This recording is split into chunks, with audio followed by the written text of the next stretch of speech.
Baik, pemirsa, kita lanjutkan kembali perbincangan bersama dengan Reza Priyambada, praktisi pasar modal. Ya, kalau kita cermati dengan beberapa emiten update yang sudah kita sampaikan tadi, ada beberapa sektor khususnya konstruksi kita akan cermati dari Wijaya Karya yang akan segera merampungkan ini kereta cepat Jakarta-Bandung yang sudah disampaikan 75% progresnya, begitu Mas Reza. Sejauh mana ini bisa menjadi sentimenkah untuk jangka menengah panjang tentunya bagi Wijaya Karya yang kemarin sebenarnya masih mengalami tekanan, sementara pergerakan dalam 6 bulan terakhir masih positif 30% nih, Mas Reza, silakan. Ya, ya, baik, terima kasih Mas. Ya. Kalau kita lihat sebenarnya kalau di emiten karya ya kita artinya tidak hanya Wika tapi mungkin juga Waskita, PTPP, terus kemudian RCA dan lainnya.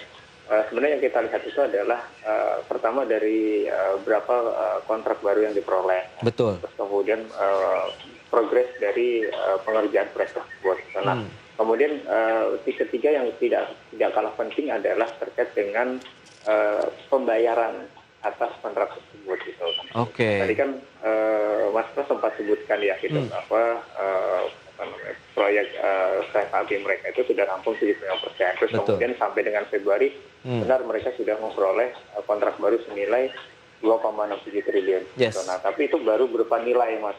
Oh, baik. Yang harus kita perhatikan itu adalah dari besaran nilai tersebut seberapa besar sih cash yang bisa di-generate oleh Wika. Gitu kan. Karena apa? Karena kalau kita lihat dari mereka punya cash flow sampai dengan per September kemarin ya, laporan keuangan per September kemarin itu kan masih minus ya. Gitu. Oke.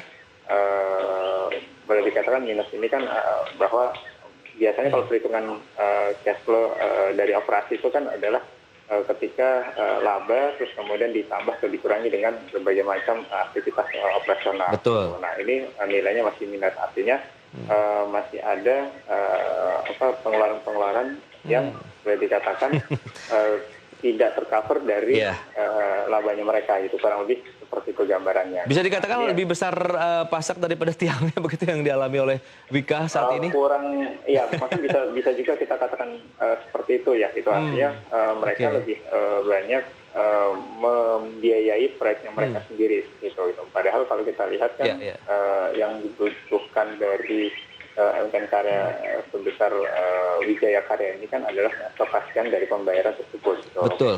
Katakanlah misalkan namanya proyek kereta api mereka yang 25% itu akan mereka percepat gitu. Nah, kemudian apakah setelah itu mereka bisa memperoleh pembayaran dari pemerintah gitu. Nah, itu yang harus kita perhatikan gitu, karena ketika ada pembayaran yang miss, ini akan mempengaruhi kinerja keuangan dari Wijaya Karya. Gitu. Baik. Tapi kalau kita lihat secara sentimen ini memang positif gitu, artinya di tengah pandemi yang masih berlangsung sampai dengan saat ini, upaya manajemen untuk tetap mempertahankan kinerjanya itu patut kita apresiasi kan. Atau juga kan kita lihat besaran kontrak yang diperoleh sampai dengan Februari ini kan sangat besar ya gitu.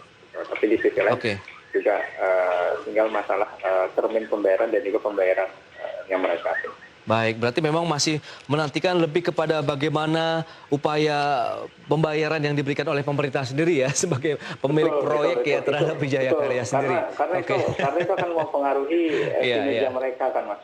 Baik. Seberapa cepat mereka bisa mengenerate cash yang ada kan. Rekomendasi yang bisa Anda berikan untuk Wijaya Karya apakah masih bisa menjadi bagian dari portofolionya investor atau sebaiknya ditahan dulu kalau yang belum punya ini? Iya, kalau untuk jangka panjang mungkin kita harus tadi ya memperhatikan tiga aspek tadi, Mas, yang gitu. Tapi kalau untuk katakanlah untuk trading hari ini mungkin bisa diperhatikan untuk trading hari ini ya, karena kalau kita lihat pergerakan dari Wijaya Karya ini kan memang masih under value ya gitu, atau kalau secara teknikal itu masih berada di batas bawah Bollinger Band-nya ya. Jadi untuk hari ini kita perkirakan pergerakan dari Wika itu bisa bergerak supportnya itu di level antara 1680 sampai dengan 1700. Kemudian untuk level resistennya itu ketika level dari 1740 ini mampu bertahan, maka kita Baik. akan target resisten berikutnya di level antara 1760 sampai dengan 1780. Baik, itu di range-nya dari 1650 sampai dengan 1760 ya, dan 1860 untuk Wijaya Karya. Oke, dalam menyikapi perdagangan hari ini juga kita tahu fluktuasi masih terus terjadi dari pergerakan indeks harga saham gabungan, saham-saham ataupun sektor yang mungkin bisa dicermati yang Anda rekomendasikan Mas Reja untuk investor maupun traders untuk perdagangan hari ini apa saja?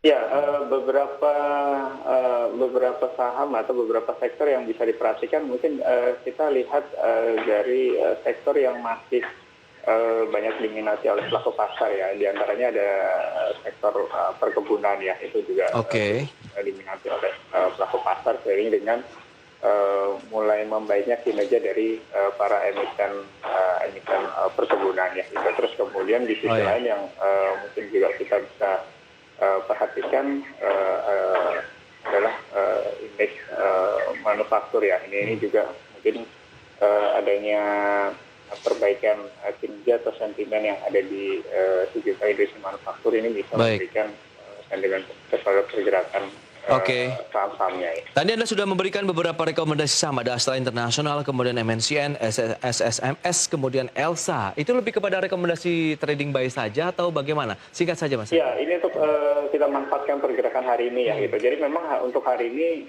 kita melihat pergerakan dari IHSG itu memang sentimennya mix mas ya gitu. Jadi ada sentimen positif juga sentimen negatif yang sama-sama peluangnya boleh dikatakan 50-50% ya gitu. Jadi untuk hari ini mungkin bisa diperhatikan beberapa rekomendasi saham misalkan seperti Astra yang mungkin bergerak di kisaran antara 5.400 sampai dengan 5.650. Baik. Terus kemudian berikutnya ada MNCN ya.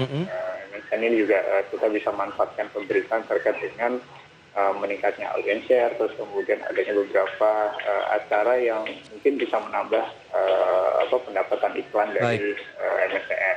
Kemudian kisaran di 1050 sampai dengan 1095. Lalu berikutnya ada SSMS, ini dari perkebunan ya, dari sektor sawit, bergerak di kisaran antara 1015 sampai dengan 1045 ya. Kemudian berikutnya ada dari termigas yaitu Elsa ya, mungkin bisa terimbas dari sentimen kenaikan harga minyak mentah global ya. Gitu. Jadi kisarannya bergerak di 395 sampai dengan 408.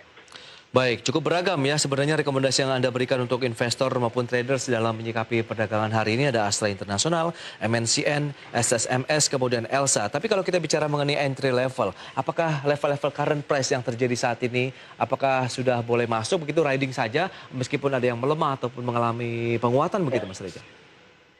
Ya, mungkin kita harus lihat kondisi market juga hari ini Mas ya, yang bisa mempengaruhi keempat saham tersebut ya gitu.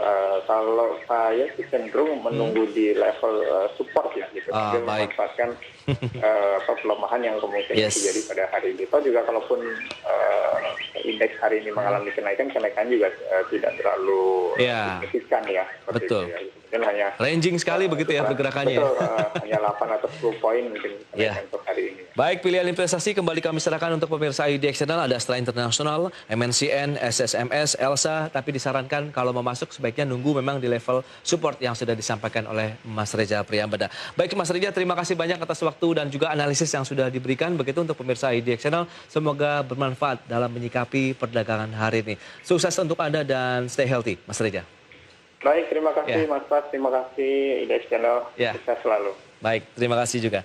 Baik pemirsa, di segmen berikutnya kami akan kembali dengan sejumlah informasi menarik lainnya dan tetap di tempat Anda.